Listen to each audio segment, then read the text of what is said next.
Welcome back to my channel Tech Mechanical and Electrical Nuclear Power Corporation of India Limited NPCL अडावत भट्टा Rajasthan site का तरफ से finally 12th पास और ITA पास student के लिए परमानेंट पोस्ट पर रिक्रूटमेंट पब्लिश हो गया है, जिसका एडवर्टाइजमेंट नंबर है RR/HRM/04/2024।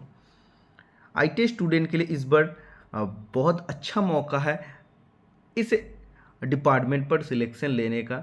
और देखिए, department of atomic energy DAE का तरफ से जितने भी यूनिट है सभी यूनिट का तरफ से अब रिक्रूटमेंट पब्लिश होने वाला है। जैसे BA/RC का रिक्रूटमेंट पहले से काफ़ी ह्यूज नंबर में वैकेंसी आया था, तो उसका रिक्रूटमेंट प्रोसेस चल रहा है। जब भी इसका प्रोसेस कंप्लीट हो जाएगा, लगभग अगर हम लोग देखते हैं 2024 का लास्ट या 25 का शुरुआत में BA/RC का तरफ से अच्छे खासे पोस्ट पर फिर वैकेंसी निकल के आएगी।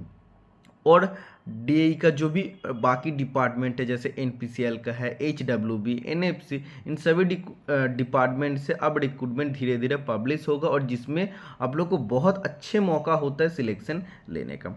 सबसे पहले अगर ऑनलाइन एप्लीकेशन शुरुआती का बात करते हैं तो 22 अगस्त 2024 सुबह 10 बजे से शुरुआत होगा, और ऑनलाइन एप्लीकेशन करने का लास्ट डेट 11 सितंबर 2024 शाम 4 बजे तक। देखो, इनमें जो दो पोस्ट के लिए रिक्रूटमेंट आया है, एक है आपका कैटेगरी 2 स्टाइपेंड ट्रेनिंग ऑपरेटर मतलब प्लांट ऑपरेटर के लिए, और मेंटेनर पोस्ट के लिए, जिसमें ITA पर स्टूडेंट फॉर्म फिलअप कर सकते हैं।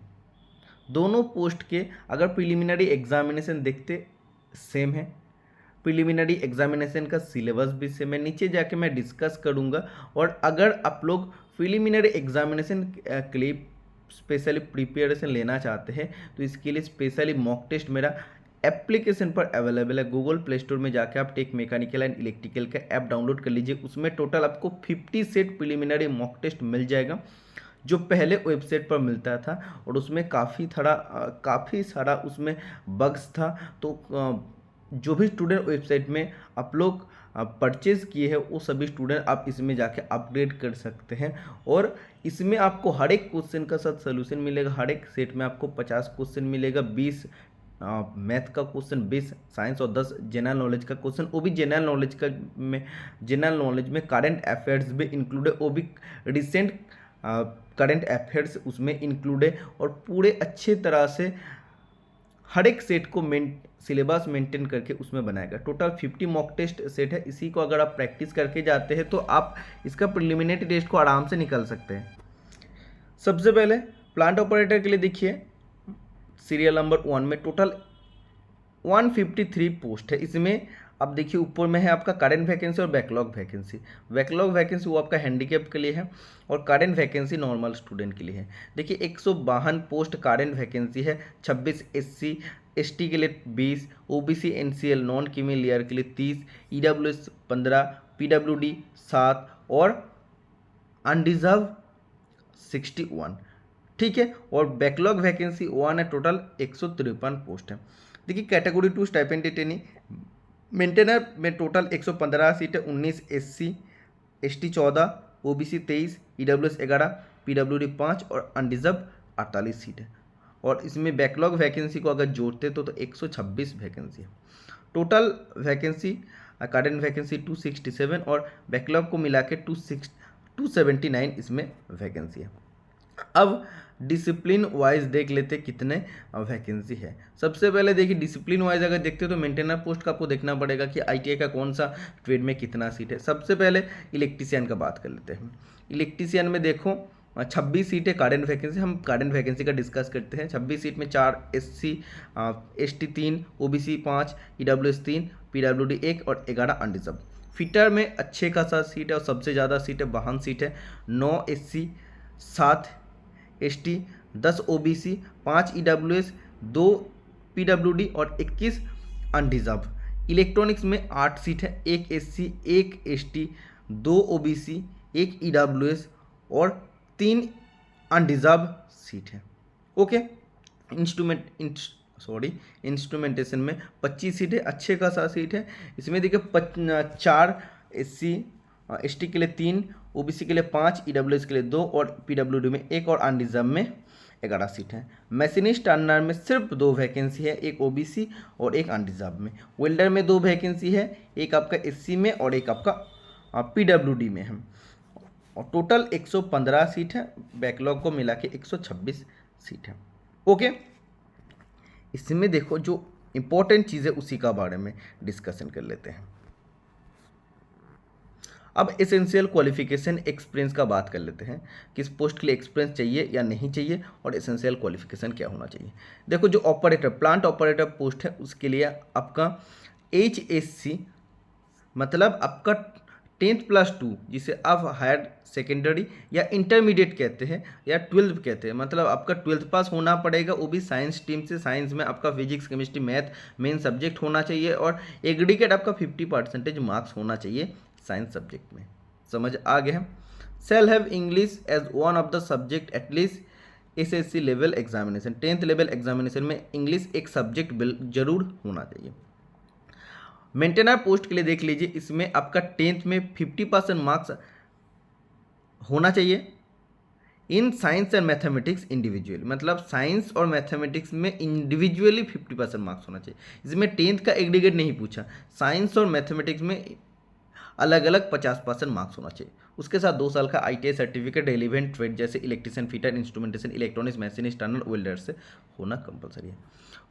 For trades for which the duration of ITI course is less than 2 years, the candidate shall have at least 1 year relevant working experience after completion of the course। अगर किसी भी ITI trade का course के duration 2 साल से कम है तो ITI course complete होने के बाद 1 साल का एक्सपीरियंस कंपलसरी है। जिसका 2 साल का ITI है उसके लिए एक्सपीरियंस नहीं चाहिए और 10th लेवल एग्जामिनेशन में इंग्लिश एक सब्जेक्ट होना चाहिए। देखिए ITI certificate should be in trades which have relevant to the field of training and appointment in O&M।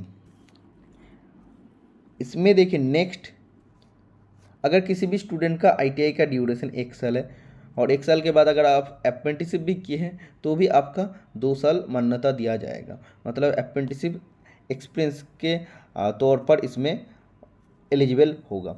Important to note, all the prescribed essential qualifications should be only full time regular and from recognized university and institution.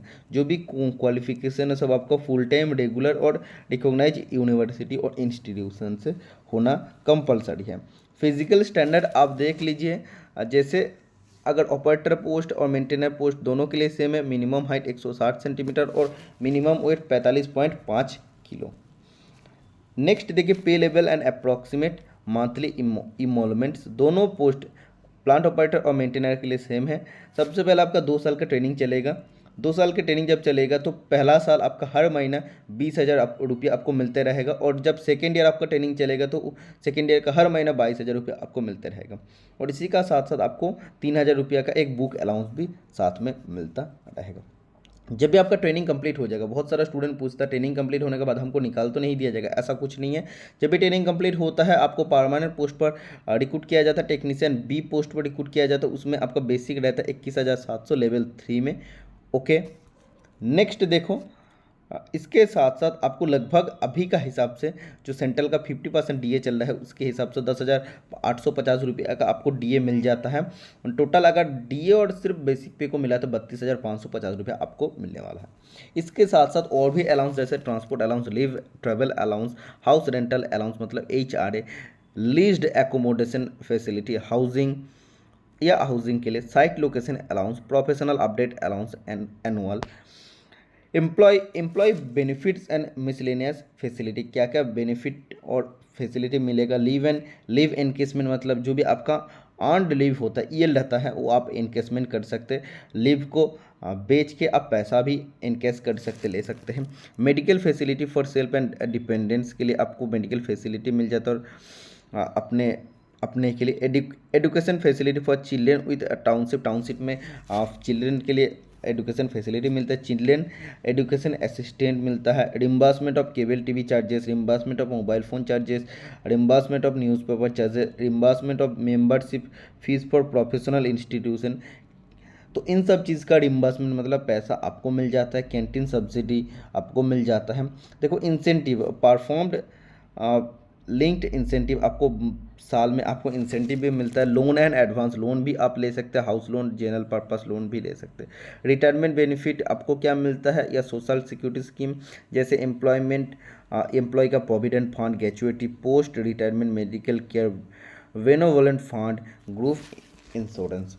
Okay, age limit अगर बात करते हैं तो दोनों post के लिए इसमें अगर देखते हैं, इसमें category 2 stipendiary trainee ST and TN मतलब दोनों पोस्ट के लिए 18 से 24 साल है, मिनिमम 18 साल है, मैक्सिमम 24 साल है। अनरिजर्व कैटेगरी स्टूडेंट के लिए, OBC स्टूडेंट को 3 साल का और SC ST स्टूडेंट को 5 साल का, इसके साथ साथ रिलैक्सेशन मिल जाता है।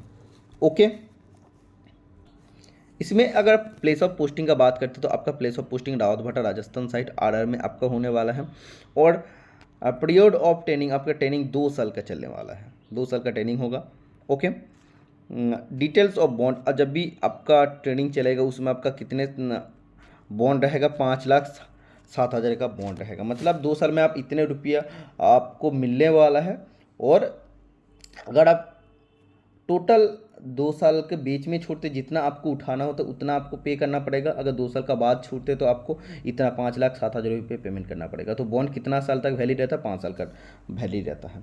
सिलेक्शन प्रोसीजर देखिए, सबसे पहले ऑपरेटर के लिए बात करते हैं। रिटन एग्जामिनेशन आपका स्टेज 1 जिसको प्रिलिमिनरी एग्जामिनेशन कहते हैं, जिसका मॉक टेस्ट 50 सेट आपको टोटल मिलेगा जो मेरा एप्लीकेशन पर अवेलेबल है। स्टेज 2 एडवांस टेस्ट होता है। उसके बाद फिजिकल स्टैंडर्ड टेस्ट और डॉक्यूमेंट्स वेरिफिकेशन, मतलब आपका मेडिकल होगा फिर डॉक्यूमेंट्स वेरिफिकेशन होगा।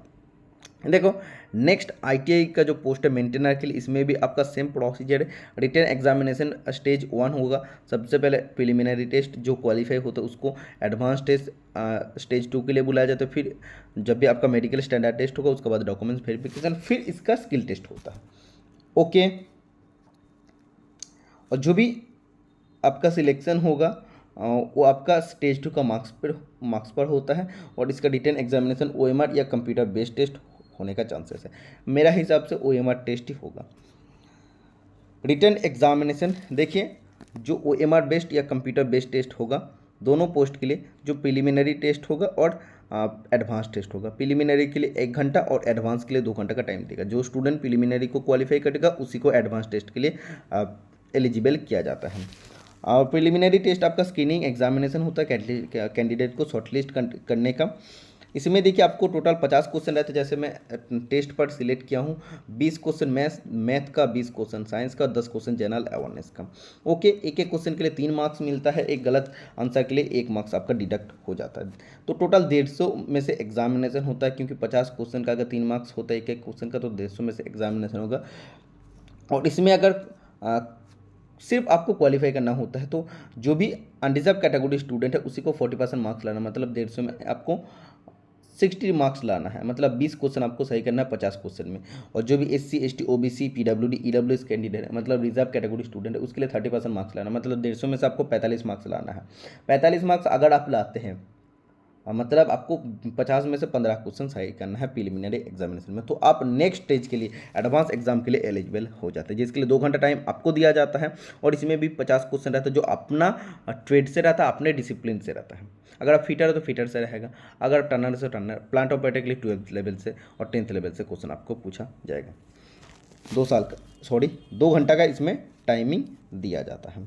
ओके, और स्टेज 2 भी आपका एक क्वालिफाइंग मार्क्स दिया जाता है। जैसे 40% अनरिजर्व के लिए और बाकी रिजर्व कैटेगरी के लिए 30%। इसमें देखो, इसमें क्वालिफाइंग मार्क्स ला के भी कोई फ़ायदा नहीं है। अब अगर आप 40% और 30% मार्क्स का हिसाब से चलते हैं तो आपका सिलेक्शन नहीं होगा, क्योंकि आपका जो मेन सिलेक्शन होगा वो स्टेज 2 मतलब अपने ट्रेड का जो नॉलेज है उसी का एग्जामिनेशन का मार्क्स से ही सिलेक्शन होने वाला है। इसलिए स्टेज 2 में आपको मैक्सिमम से मैक्सिमम मार्क्स आपको गेन करना है। ओके, नेक्स्ट इसके अगर एग्जामिनेशन सिटी का बात करते हो तो राजस्थान रावतभाटा में होने का चांसेस ज़्यादा है। इसके लिए वेटिंग लिस्ट 1 साल का दिया जाता है। जो भी वेटिंग लिस्ट इसमें होता है 1 साल वैलिड रहता है। और वेरिफिकेशन ऑफ ओरिजिनल डॉक्यूमेंट ये सब आपका बाद में है। ये आप CGPA से आप परसेंटेज में या परसेंटेज से CGPA में कन्वर्ट कर सकते हैं। ओके, आपको कैसे अप्लाई करना है, अप्लाई करने का प्रोसीजर मैं वीडियो का माध्यम से आपको बता दूंगा। तो जब इसका ऑनलाइन एप्लीकेशन 22 अगस्त 2024 सुबह से शुरू होगा, मैं आपको बता दूंगा ऑनलाइन एप्लीकेशन कैसे करना है आपको। ओके, और इम्पोर्टेंट कुछ भी टॉपिक है नहीं, देख लेते हैं हम। देखो यही था आप लोगों का डिटेल एडवर्टाइजमेंट का डिस्कशन। और एप्लीकेशन फ़ी का अगर बात करते हैं तो इसमें देखो अनरिजर्व कैटेगरी स्टूडेंट के लिए अनरिजर्व और शायद OBC में आपको दिखा देता हूँ। अनरिजर्व OBC और EWS कैटेगरी स्टूडेंट को 100 रुपीज़ पेमेंट करना पड़ेगा। बाकी SC ST PWD ex serviceman dot की या फीमेल कैंडिडेट और NPCL के एम्प्लॉय के लिए कोई भी पेमेंट करना नहीं पड़ेगा। ठीक है, तो यही था डिटेल नोटिफिकेशन का डिस्कशन। तो आप लोग अभी से इसका तैयारी करना स्टार्ट कर दीजिए। ज़रूर आप लोग जाके टेस्ट सीरीज को ज्वाइन कर लीजिए, तो वो आप लोगों के लिए बहुत बेनिफिट होगा। इस क्योंकि मैक्सिमम प्रिलिमिनरी एग्जामिनेशन में डिस्क्वालीफाई हो जाते, तो प्रिलिमिनरी एग्जामिनेशन को क्वालिफाई करने के लिए एटलीस्ट आप लोग अभी से शुरू कर दीजिए पढ़ाई करना। तो आज के लिए तो मिलते हैं नेक्स्ट वीडियो में। Tata bye bye.